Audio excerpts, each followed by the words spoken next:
Señor y Padre, te damos gracias por este día precioso, Señor, que tú nos regalas. Gracias por juntar, Señor, a un grupo pequeño de tus hijos, Señor, aquí en Vegueta. Te damos gracias por la iglesia, Señor. Gracias por la iglesia local y también la iglesia universal, que hoy, Señor, se unen todos para darte a ti la gloria y la honra. Ponemos delante de ti también a diferentes hermanos que están de vacaciones, Señor, o que están impedidos, para que la porción de tu palabra, Señor, les llegue también de alguna forma, Padre. Gracias, Señor, porque tus misericordias son nuevas cada mañana para con nosotros. Gracias por quitar todos los obstáculos que habían, Señor, para venir, para adorarte, Señor, y alabarte. Que hoy seas tú el centro, Señor, y la persona de tu Hijo, el Señor Jesucristo, recordada. Ayúdanos, Señor, tanto a un servidor a poder explicar aquello que tú has puesto en el corazón, Señor, como a los demás, Señor, para recibir, sabiendo que es palabra que viene de ti, Señor, y que quiere producir un cambio en nuestras vidas, Padre, para asemejarnos cada día más a tu Hijo, el Señor Jesucristo. Bendice esta reunión, en el nombre del Señor Jesús. Amén. Bueno, pues con la ayuda del Señor vamos a dar un pasito más en la carta de segunda de Pedro. Y bueno, la idea es pues terminar este subtema que llevamos bastante tiempo tratando y estudiando, y es el de, como conocen ya, los falsos profetas y los falsos maestros. Con la ayuda del Señor, pues terminar en esta mañana el capítulo 2 de la carta de segunda de Pedro. Vamos a tenerla abierta, porque vamos a meditar en ella en esta mañana. Segunda de Pedro, capítulo 2, y terminaríamos desde el versículo 20, que es lo que resta, del 20 al 22.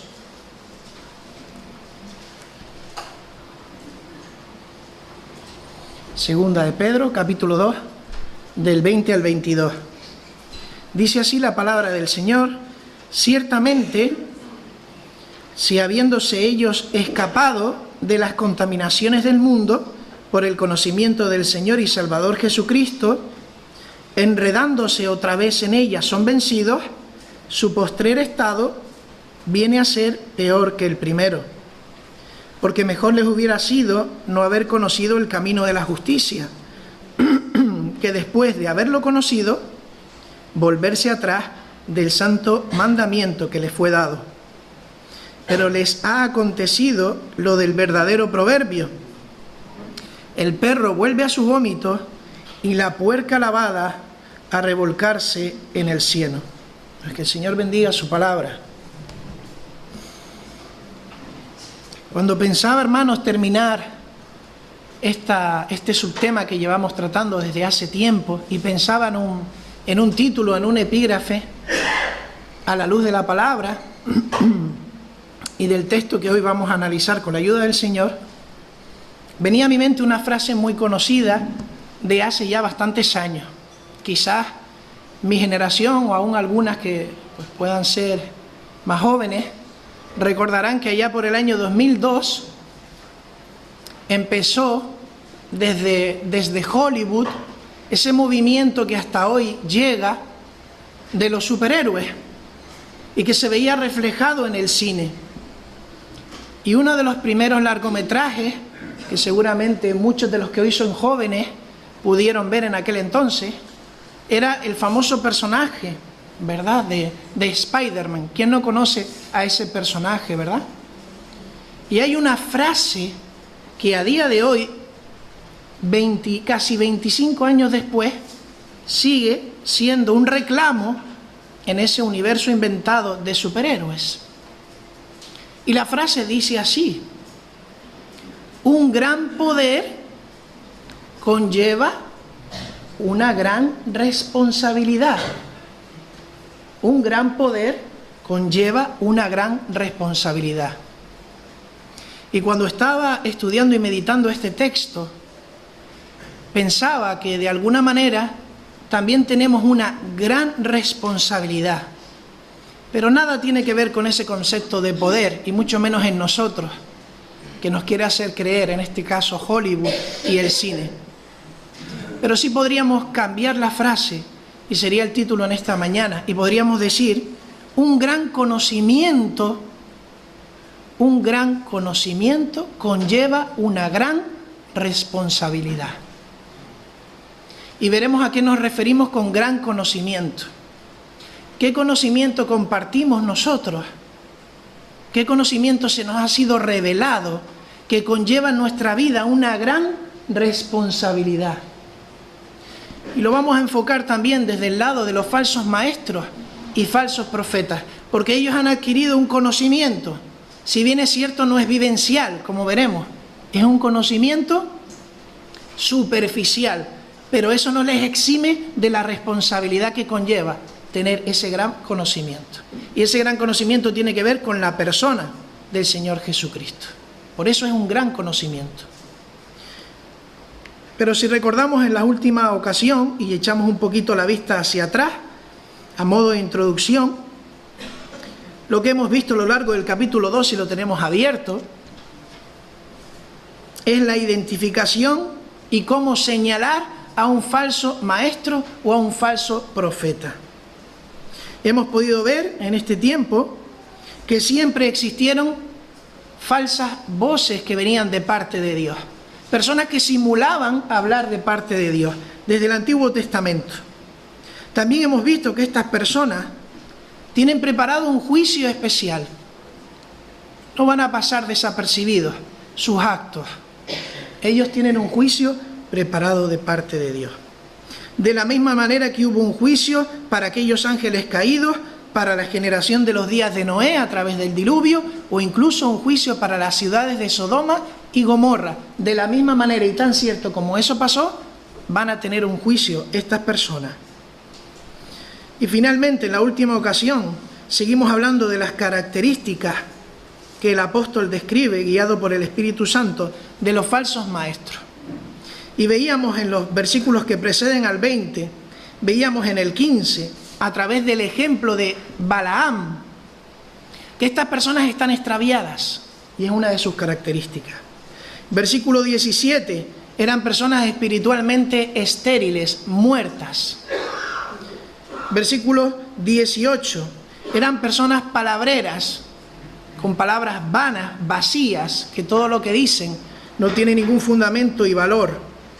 Y finalmente, el versículo 19, lo último que veíamos, es que estas personas son esclavas de corrupción y ofrecen libertad, pero son esclavas.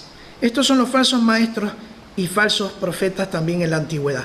Vamos a empezar con el versículo 20 y vamos a ir desgranando algunas cosas en el tiempo que el Señor nos da en esta mañana. Dice el versículo 20, ciertamente, si habiéndose ellos escapado de las contaminaciones del mundo por el conocimiento del Señor y Salvador Jesucristo, enredándose otra vez en ellas, son vencidos, su postrer estado viene a ser peor que el primero. Y la pregunta aquí, hermanos, en esta mañana es, ¿quiénes son ellos? Ciertamente, si habiéndose ellos escapado de las contaminaciones del mundo. Y podríamos decir, bueno, eso es fácil, estamos hablando en el marco de los falsos maestros. Pero no es tan fácil, hermanos, porque podría estar hablando de lo que viene hablando los últimos versículos, que es de aquellos que siguen a los falsos maestros, es decir, de aquellos que pueden ser víctimas en las congregaciones de esos falsos maestros. ¿Quiénes son ellos? Hay diferentes opiniones y hay diferentes comentaristas que se posicionan, pero la mayoría afirma que el énfasis es los falsos maestros. No obstante, también hay un eco para aquellos que siguen fervientemente a los falsos maestros. No aquellos que están de paso, no aquellos que están escuchando una enseñanza que es de herejía y se dan cuenta a la luz de las Escrituras, porque nos manda la palabra como los de Berea, que tenemos que analizar aquello que se predica desde el púlpito, llegar a casa y escudriñar y ver si es verdad lo que se ha dicho. Pero aquellos que abrazan la herejía se amoldan y se conforman y les viene bien incluso esa herejía para su vida, también son eco de estas palabras y también van para ellos. Pero el énfasis es para los falsos maestros. ¿Por qué decimos esto? Porque miren, el versículo 20 empieza con la palabra, ¿lo tienen en sus Biblias? Ciertamente. Y en el original nos ayuda más a entender que es un pues o porque. Es un nexo de unión con el versículo anterior. ¿Y de quién se está hablando en el versículo 19? De los que son esclavos y ofrecen libertad. Esos son los falsos maestros. Ese es el argumento por el cual decimos que ellos están dentro de este grupo. Pero también hablamos que hay un eco para aquellas personas que siguen con los ojos vendados a estos falsos maestros. Y esto lo decimos porque hay un segundo argumento. Dice el versículo 20, habiéndose ellos escapado de las contaminaciones del mundo. Cuando hablábamos hace poco de escaparse, ¿de quién hablábamos? Versículo 18. Vengan conmigo unos versículos más atrás. Dice, pues hablando palabras infladas y vanas, seducen con concupiscencias de la carne y disoluciones, ¿a quién? A los que verdaderamente habían huido, habían escapado de los que viven en error.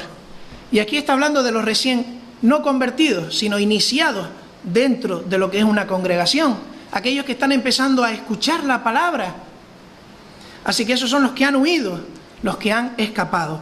Por eso decimos que vamos a tener en mente que esto va principalmente para los falsos maestros, pero también para aquellos que abrazan esas herejías cómodamente o plácidamente y se amoldan a ellas, porque les permiten llevar su vida como ellos quieren. Hacer un Dios a su imagen. Ahora tendríamos que decir una segunda pregunta. Si sabemos quiénes son ellos en el versículo 20, ¿cómo es posible que nos diga el versículo que han escapado de la contaminación o de la corrupción del mundo? ¿Acaso aquella persona que escapa de la contaminación del mundo puede otra vez contaminarse? Y me explico.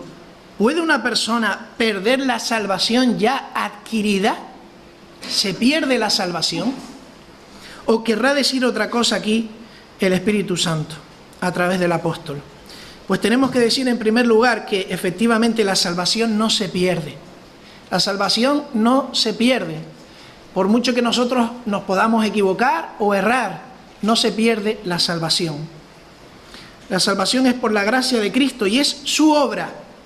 No tu obra o mi obra, lo que hace que dependa la salvación. Esto es importante tenerlo claro y más hoy en día.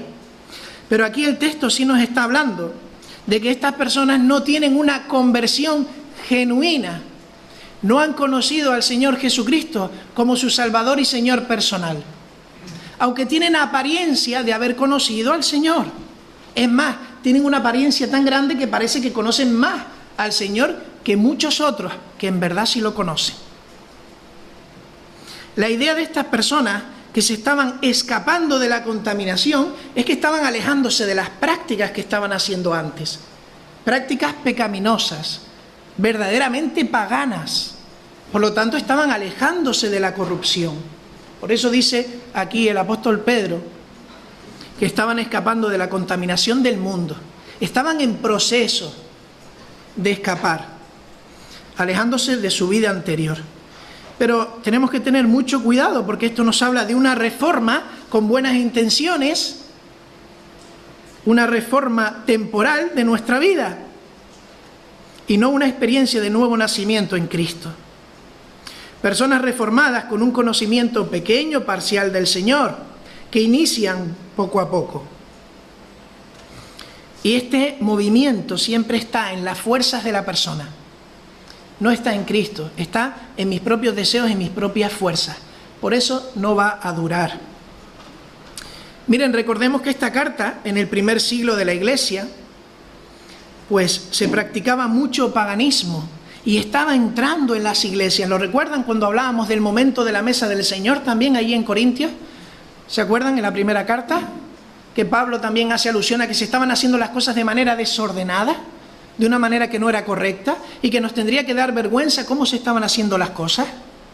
Pues la idea aquí es que había mucho paganismo que estaba entrando y no era doctrina bíblica, eran herejías que estaban entrando y mezclándose. Prácticas malignas y degradantes que muchos falsos maestros estaban pasando la vista gorda para que entraran dentro de las congregaciones. Y miren lo curioso, hermanos, estudiando también este tema, que lo sorprendente es que a lo largo de la historia y desde el principio, los grandes falsos maestros, es decir, aquellos que han creado una doctrina falsa, como pueden ser las sectas o religiones que han surgido de la palabra de Dios, pero distorsionándola, estuvieron en algún momento vinculados, unidos a una congregación sana en muchas ocasiones. Así que no nos garantiza nada hoy que estemos en una congregación sana o con una sana doctrina, aunque sabemos que no somos perfectos, para que mañana no pueda surgir un falso maestro. Por eso esto es vigente para nosotros, esta lección. Muchos de esos fundadores de sectas o religiones en el pasado probablemente fueron miembros de iglesias, conocían bien la doctrina de la fe cristiana. Recuerden la frase del principio, un gran conocimiento conlleva una gran responsabilidad. Estas personas no son ajenas a lo que dice la palabra de Dios. No son ajenas. Y como hemos dicho, 1 de Juan 2:19 dice, salieron de nosotros, pero no eran de nosotros, porque si hubiesen sido de nosotros, habrían permanecido con nosotros. Pero salieron para que se manifestase que no todos son de nosotros. Ahora, si seguimos con el versículo 20, hemos dicho, ciertamente, si habiéndose ellos escapado de las contaminaciones del mundo, por el conocimiento del Señor y Salvador Jesucristo.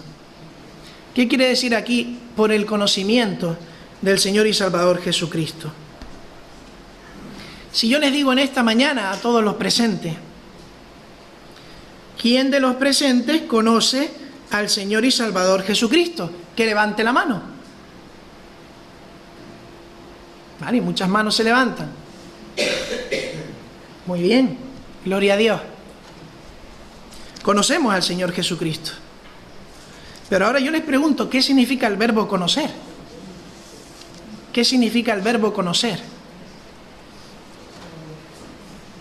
En las Escrituras, cuando se habla de conocer y está unido a Jesucristo, a la persona de Jesucristo, normalmente está hablando de una relación profunda, vivencial, no de un conocimiento teórico, de un conocimiento superficial. Aquí estos falsos maestros tienen el conocimiento de la persona del Señor Jesucristo, pero de una forma superficial. No han tenido una vivencia con el Señor de manera personal. Estos falsos maestros y los seguidores no conocen realmente al Maestro. Por lo tanto, la palabra conocer aquí nos habla de algo intelectual, o podríamos llegar a decir incluso emocional. No solo intelectual, sino emocional. Y más en nuestros días, ¿verdad? Que parece que todo está enfocado a las emociones. Todo parece que va por ese lado.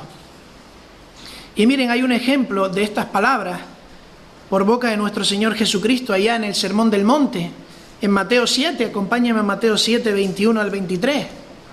Miren lo que dice allí el Señor en el Sermón del Monte, sobre la palabra conocer, sobre si en verdad nosotros conocemos a nuestro Dios o no lo conocemos, como se nos está diciendo aquí. Mateo 7, 21 al 23.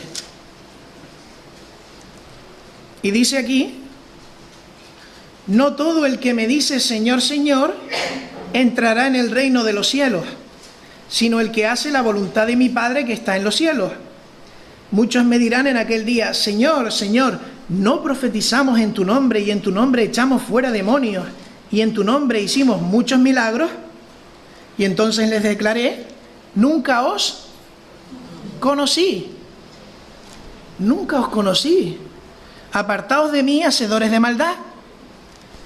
Es decir, que el conocimiento del Señor nos lleva obligatoriamente a hacer su voluntad o buscar hacer su voluntad. Porque el que no conoce al Señor es un hacedor de maldad. Y el Señor dice nunca os conocí, en ningún momento. Por mucho que fueras a la iglesia, por mucho que dieras una imagen, no tenemos una relación personal. Ese es el conocimiento válido en la presencia del Señor. Y Dios quiera que todos los presentes podamos llegar, cuando nos toque estar en la presencia del Señor, y que el Señor nos diga, te conozco. Qué precioso sería, hermano, que el Señor nos diga, te conozco, y te conozco por esto y por esto. Que no nos pase como aquellos que hacen milagros, profetizan y hacen muchas cosas en el nombre del Señor, pero el Señor no es su Señor. En este caso el Señor se está dirigiendo a un grupo de personas que tiene una confianza en conocerle. Yo estoy seguro de conocerle, pero Él les indica lo contrario. Y aquí, hermanos, llegamos pues casi que a un tsunami hoy en día, un peligro tremendo, como esa ola que se levanta a lo lejos y cuando la vemos ya encima de nosotros. Y el peligro es el de la vida religiosa, el de la vida de religión, aquella que está descansando en dogmas, en preceptos, en una piedad aparente, pero que no tiene la fe depositada en la obra redentora de Jesucristo. Una vida que no conoce o no reconoce el señorío de Cristo al no haber entregado el ser por completo. No es suficiente, hermanos, no es suficiente conocer las Escrituras, no es suficiente saber sobre sana doctrina, no es suficiente que nuestros labios emanen versos bíblicos de memoria, no es suficiente alabar con esmero en la congregación, o incluso llevar un ministerio, no es suficiente si nuestra vida no está juntamente con Cristo. No es suficiente. Allí el profeta Isaías, recuerdan, en el capítulo 29, versículo 13, dice, el Señor, porque este pueblo se acerca a mí con su boca, y con sus labios me honra, pero su corazón está lejos de mí. Y su temor de mí no es más que un mandamiento de hombres que les ha sido enseñado. Qué triste realidad la de muchas personas que se acercan a Dios con sus labios en la congregación. Pero en su día a día el corazón está lejos de su Creador. Y de este versículo de Isaías que todos conocemos, ¿verdad? Honrar a Dios con los labios, pero el corazón está lejos. A mí me pasa que muchas veces no leo la segunda parte con el mismo detenimiento de Isaías 29:13. ¿Qué nos dice la segunda parte que hemos leído del versículo? La primera la conocemos. Honramos a Dios con nuestros labios, pero nuestro corazón está lejos. Pero miren lo que dice la segunda parte. Su temor de mí no es más que un mandamiento de hombres que les ha sido enseñado. El temor que tengo a Dios está basado en un mandamiento enseñado por hombres. Y entendemos que la palabra temor no es ese miedo, es todo lo que tiene que ver con respeto y con que es la imagen de Dios, creador y sustentador. La imagen que tenemos, hermanos, en esta mañana de Dios es la imagen que conocemos por la palabra o la imagen que hemos recibido como mandamientos de hombres y hacemos las cosas robóticamente cada semana. Muchas veces creo que nos pasa esto, hermanos, que entramos en una monotonía y no vemos la belleza de la persona de Jesucristo. Y no vemos a ese Dios tan grande. Piensa en esta mañana. ¿Por qué estoy en esta mañana aquí? Si te paras a pensar cuáles son las motivaciones del corazón que han hecho que yo estuviera hoy aquí. Obligación, querer compartir con mis hermanos, pero el motivo principal, saber que el Señor está aquí en medio nuestro, que el Señor ha muerto por ti y por mí, y que Él nos manda directamente que hagamos este recordatorio hasta que Él vuelva. Y lo que influye en mi vida día a día, que el Señor haya hecho eso por mí, por ti. ¿Por qué estamos en esta mañana aquí?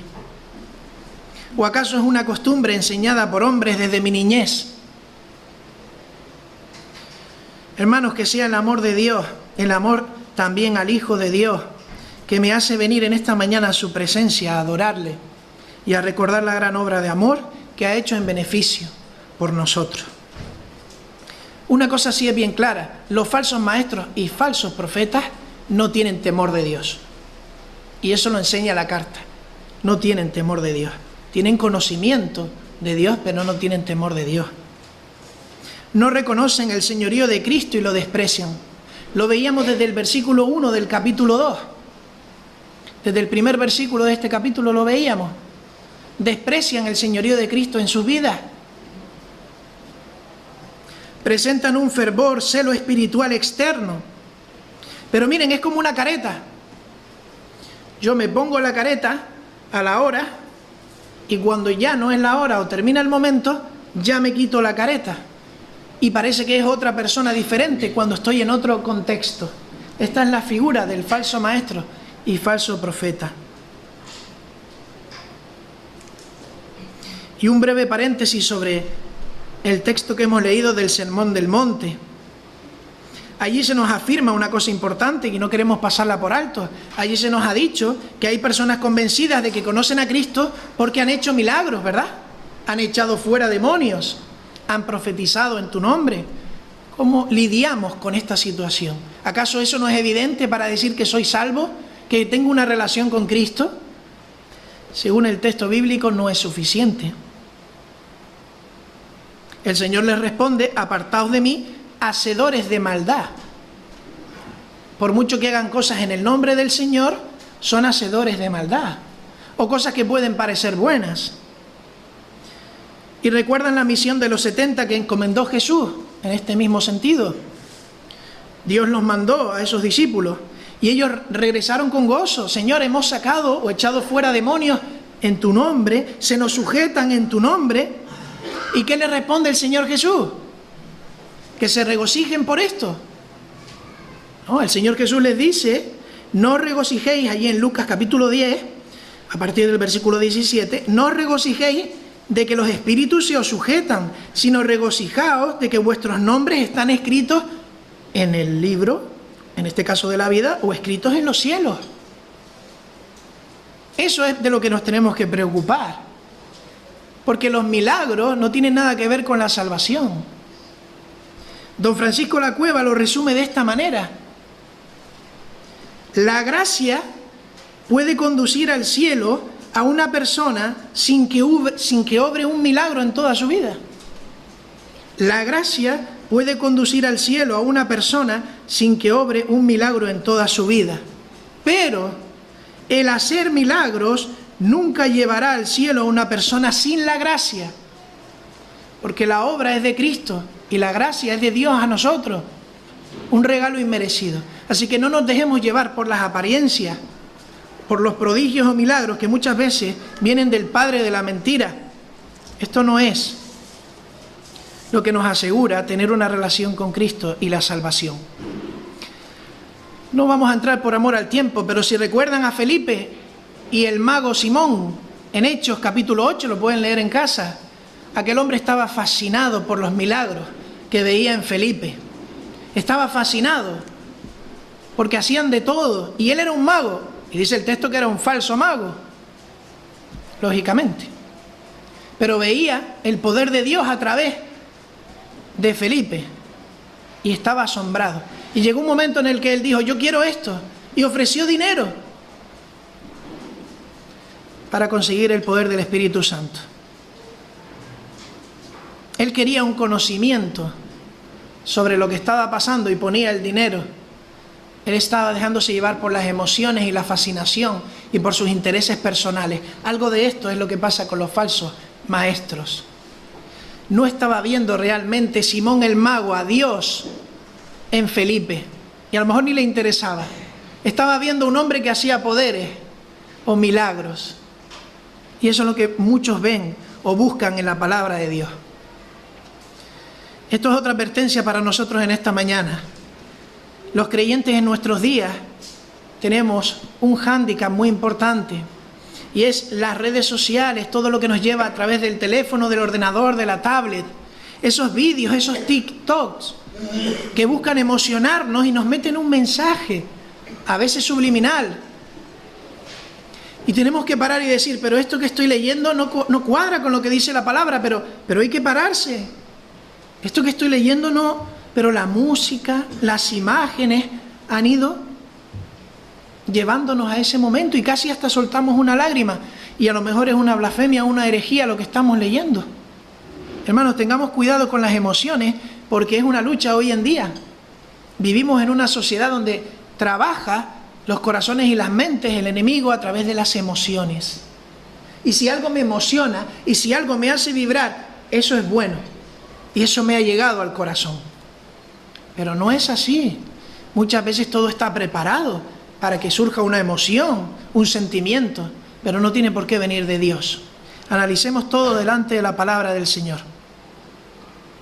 Estos falsos maestros también emplean hoy en día estas estrategias psicológicas, estrategias muchas veces que utilizan medios audiovisuales. Cuando voy a hablar de un tema sensible, le pido al diácono que rebaje la luz, a quien está en el ministerio de música que ponga una melodía y creamos un ambiente artificial para que el corazón bombee más.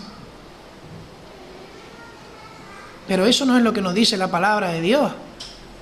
Cuando nos dice que nos derramemos delante del Señor, que le adoremos por lo que Él es y lo que Él hace. No nos está diciendo que pongamos un hilo musical que se repite constantemente y nos quedemos en un éxtasis, como muchas veces se ve hoy en día en muchas iglesias o llamadas iglesias. Eso no es lo que nos dice la palabra. Y con esto no quiero decir que no seamos seres emocionales. Dios nos ha creado así. Somos seres emocionales y hay un lugar y un momento para las emociones. Pero no nos tienen que controlar, no tienen que estar al control. La palabra de Dios obra en todo nuestro ser, claro que sí, en las emociones también. Pero aquí hablamos de inducir artificialmente un estado emocional. Y tristemente, hermanos, es una realidad en muchas llamadas iglesias evangélicas. Tenemos que tener cuidado, es otra exhortación para nosotros. Seguimos con el versículo, que ya vemos que el versículo está cargado de mucho contenido, de mucho conocimiento.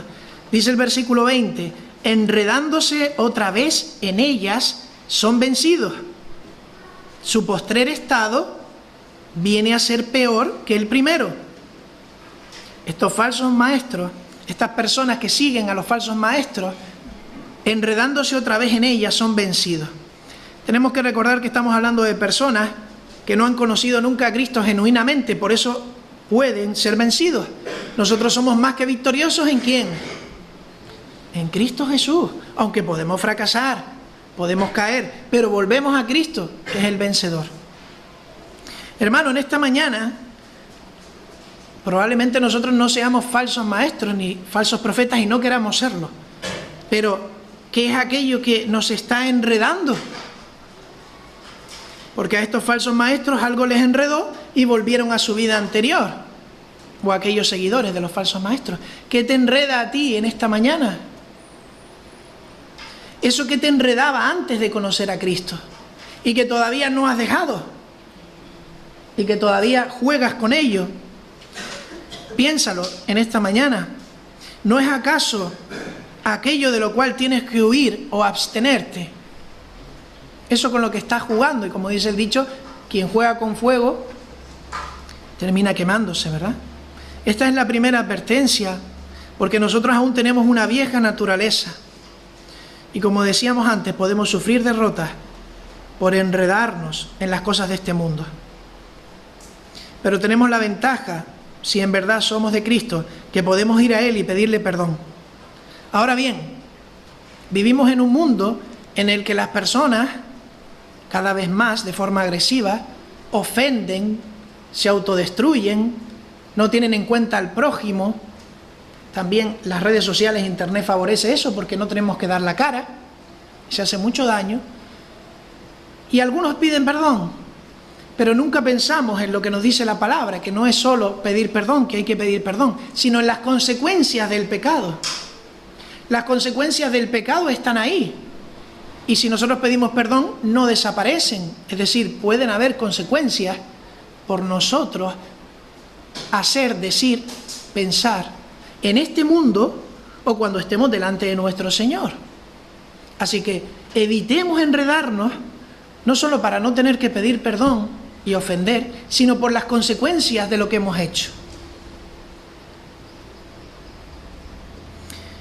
Y aquí muchos de los falsos maestros y falsos profetas, ¿saben lo que hacen? Convierten la gracia del Señor en una justificación para pecar. Es que el Señor es bueno.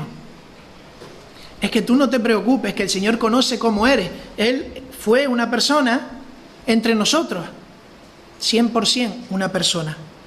En Romanos 6, del 15 al 18, ¿qué nos dice ahí el apóstol Pablo? Para que no quede ninguna duda sobre abusar de la gracia o pensar que podemos vivir como nos dé la gana. Miren lo que dice allí Romanos 6, 15 al 18. ¿Qué pues? ¿Pecaremos porque no estamos bajo la ley, sino bajo la gracia? En ninguna manera. ¿No sabéis que si os sometéis a alguien como esclavos para obedecerle, sois esclavos de aquel a quien obedecéis, sea del pecado para muerte o sea de la obediencia para justicia?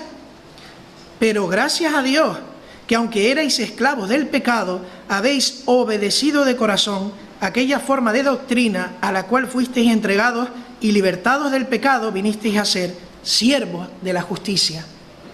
Así que, hermanos, claramente, esto no nos da una carta para pecar, porque vivimos en los tiempos de la gracia y no en los tiempos de la ley. Todo lo contrario.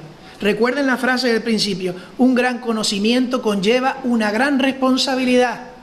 Cuando estemos delante de la presencia del Señor, seremos más conscientes de esto. Además, que dice Pablo a Timoteo: ninguno que milita se enreda en los negocios de la vida. Ninguno que milita, ninguno que está al servicio de su Señor, que quiere hacer las cosas bien, se toma a la ligera pecar. ¿Por qué? Dice el versículo: a fin de agradar a aquel que lo tomó por soldado, a nuestro Señor. Estos son los falsos maestros, enredados con las cosas que antes habían dejado, pero son vencidos. Habían dejado, como hemos dicho, momentáneamente el mundo, pero regresaron a la suciedad de él y se contaminaron nuevamente. Dice finalmente el versículo: su postrer estado viene a ser peor que el primero, nuestro versículo 20. Así que viene a deparar en un estado final peor que con el que comenzaron. Y hemos dicho que en el contexto del primer siglo estas personas practicaban rituales paganos. Eran verdaderos sacrilegios. Y aquí nos está diciendo que era mejor que siguieran como estaban que conocer el camino de justicia, que conocer lo que había que hacer y decir no. Era mejor no haber conocido.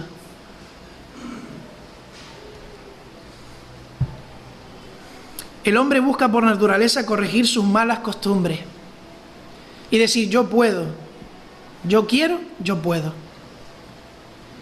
¿Se acuerdan Mateo 12, 43 al 45? El espíritu inmundo que se va. Y después vienen, no sé si eran 6, acompañando al espíritu inmundo. Y eso no es un intento de lavar la casa espiritual humanamente hablando, pero después viene a ser peor. Léanlo allí en Mateo 12 en casa, versículos 43 al 45. Y allí verán que el hombre busca corregir sus malas costumbres mediante el esfuerzo humano. Intenta limpiarse de pecado y maldad en sus fuerzas, pero el demonio que ha salido regresa, más fuerte todavía, y con otros 7, Y esto nos habla de una recaída espiritual más profunda y peor que como estaba al principio. Esto acontece a los falsos maestros y sus seguidores. Versículo 21. Porque mejor les hubiera sido no haber conocido el camino de la justicia, que después de haberlo conocido, volverse atrás del santo mandamiento que les fue dado. Y el sentido que nos ocupa aquí en este versículo, mejor les hubiese sido no haber conocido el camino de justicia, es el sentido de la responsabilidad por el conocimiento adquirido, revelado por el Señor. Cada persona tiene un nivel de responsabilidad delante del Señor en función de lo que ha recibido del Señor. Así que es un privilegio conocer el Evangelio y la doctrina, pero a la vez es una responsabilidad para cada uno de nosotros. Es aquí cuando dice el apóstol, mejor no haber conocido el camino de justicia. ¿Y qué es el camino de justicia? Pues miren, el camino de justicia en el original nos habla de la consecuencia de vida que tiene que cambiar por la verdadera fe. Una vida que cambia al conocer el Evangelio y depositar mi fe. Y esto nos habla también de santidad y todo lo que implica.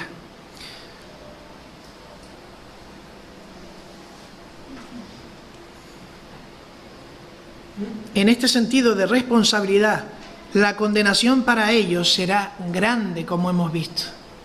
Una gran condenación. ¿Saben por qué? Porque no pueden alegar ignorancia o desconocimiento delante del Señor. A sabiendas han tomado esa decisión, que no les afecta solo a ellos, sino también a otros. No pueden alegar ignorancia. Ellos se apartaron voluntaria y deliberadamente de Dios. Se rebelan, es más, contra Dios y su palabra. Porque si uno no ha conocido nunca el camino, y sabemos que el camino es Jesucristo, no es lo mismo que si lo conocemos y lo desechamos o despreciamos. Mejor les hubiera sido no haber conocido nunca la verdad, porque ese conocimiento se ha convertido, por su negligencia, por su pecado, se ha convertido en su condenación. Pero sigue nuestro versículo 21, allí en 2 de Pedro, diciendo, y tenemos que ir un poco más rápido, que después de haber conocido, volverse atrás del santo mandamiento que les fue dado. No solo abandonan el camino, sino que desechan el santo mandamiento. ¿Y qué significa aquí el santo mandamiento? Pues miren, el sentido o la expresión se refiere a la fe cristiana en el Evangelio de Jesucristo. Una fe entregada una vez a los santos, dice Judas 3. Es el abandono de la doctrina de la fe. El abandono total. ¿Se acuerdan cuando el Señor Jesucristo se fue de este mundo y ascendió? En la gran comisión, Él mandó dos cosas a sus discípulos. Siempre nos acordamos más de la primera. La primera dice allí el versículo, ir a todas las naciones para ser discípulos. Y la segunda parte, ¿qué nos dice del verso? Enseñándoles que guarden todas las cosas. Y ese enseñándoles que guarden todas las cosas que os he mandado, es eso que los falsos maestros no quieren guardar ni quieren enseñar. Eso es lo que no quieren hacer. Esa segunda parte de la misión. Enseñar la doctrina. Eso es el mandamiento santo, de principio a fin, que nos lleva al conocimiento de Jesucristo.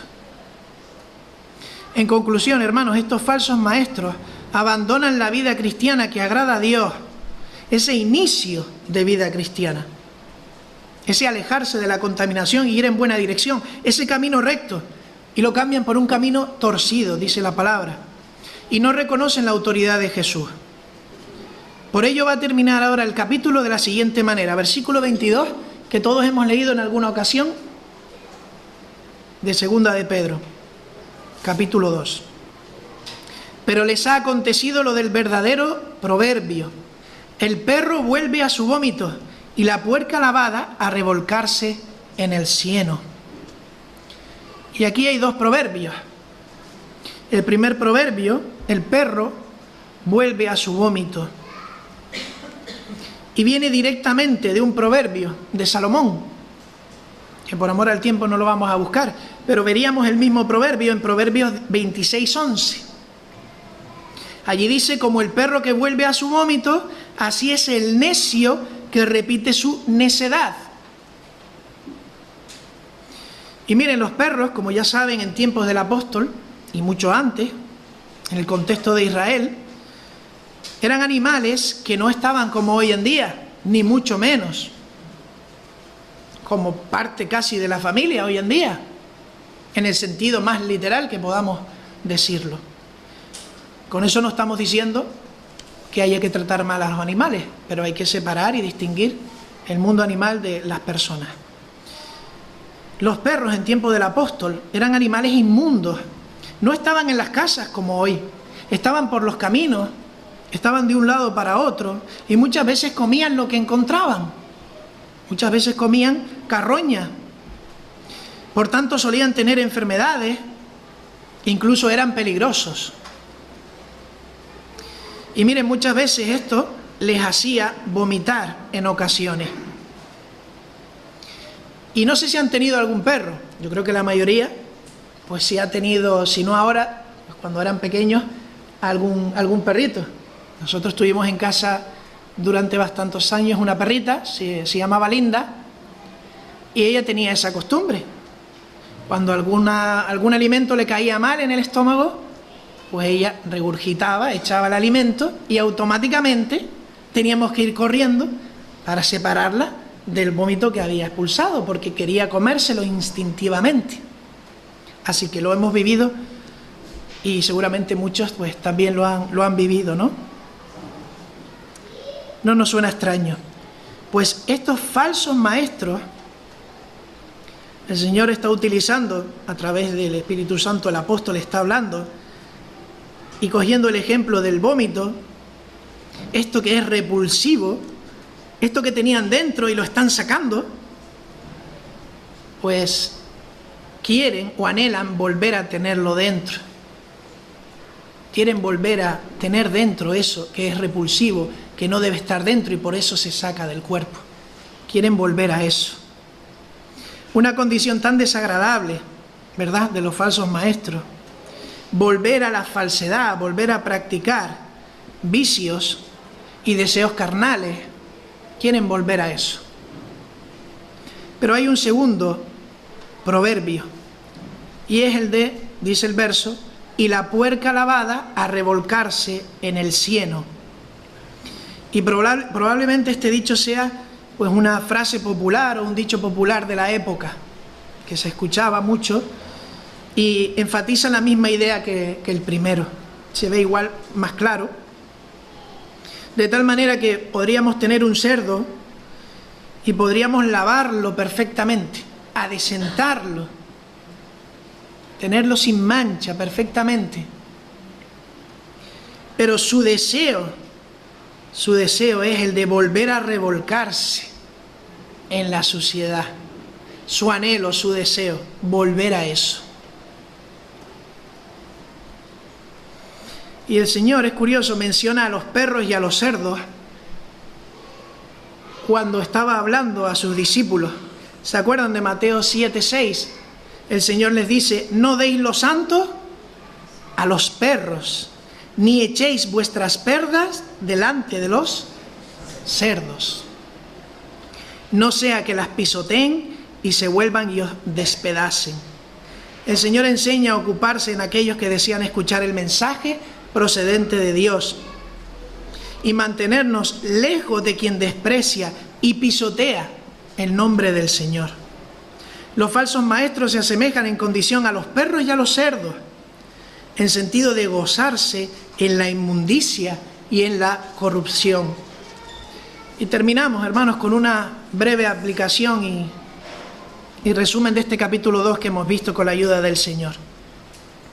Hemos visto en general que hay un problema real que existe en nuestros días en el cristianismo. Y tiene que ver con aquellas personas que se constituyen maestros para enseñar falsamente las Escrituras. Tengamos cuidado, hermanos. Recuerden, hay en el día de hoy personas que se constituyen maestros para enseñar de forma falsa la palabra de Dios. Tengamos cuidado.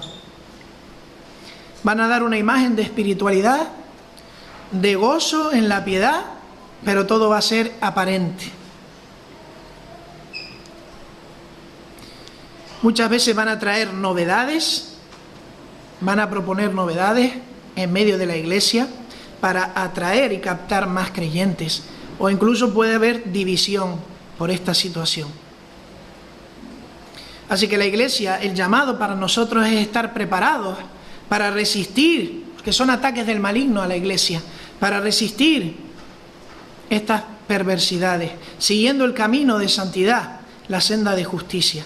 En segundo lugar, también nos habla a aquellos que llevamos el ministerio de enseñar la palabra, a no desviarnos de la propia palabra de Dios. La predicación tiene que estar sustentada en la palabra de Dios. Hay que mantenerse en la palabra de Dios y vivir conforme a la palabra de Dios que Él revela. No lo que dijo alguien que Dios le reveló. Dios reveló todo a través de las Escrituras. Yo no voy a tener una revelación especial que comunicarles. Y si algún día se los digo, ustedes me corrigen y me dicen que eso no es verdad. Porque la revelación viene de Dios y está en la palabra de Dios.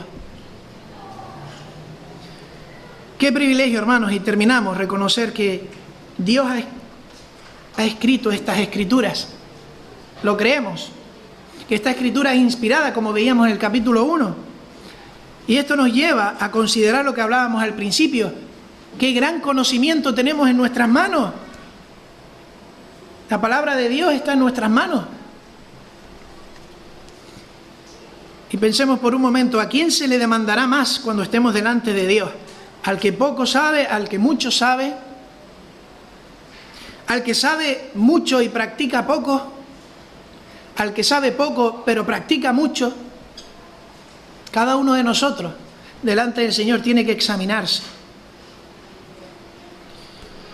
Ahora, no quiero desanimarles a conocer más al Señor por miedo a que el Señor me exija más. Es todo lo contrario, es todo lo contrario.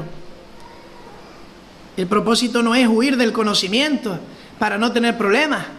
No, hermanos, es todo lo contrario. Es justamente conocer más a Dios. ¿Saben por qué? Porque sí, demanda más responsabilidad en nuestra vida, pero nos bendice de tal manera en nuestra vida, que nuestra vida cambia por completo. Porque conocer más a Dios es tener una relación con Cristo que se desarrolla, que fortalece cada día nuestro ser. Porque ahora somos más maduros espiritualmente, porque nuestra fe está afianzada. Nuestra fe no depende de mandamientos de hombres enseñados a nosotros, sino de convicciones en la palabra. Porque ahora tengo dones que los veo y los desarrollo para mi Señor y para la iglesia. Pero sobre todas las cosas, el privilegio de conocer de forma vivencial a la persona de Jesucristo de manera profunda. Para que cuando esté en la presencia del Señor, el Señor me diga, te conozco. Qué hermoso es esto, tengámoslo en mente, hermanos. Podamos decir un día lo que decía el poeta. De gloria en gloria te veo, cuanto más te conozco, quiero saber más de ti. Pues que este sea el propósito de nuestros corazones, hermanos. Que Dios bendiga su palabra en esta mañana. Amén.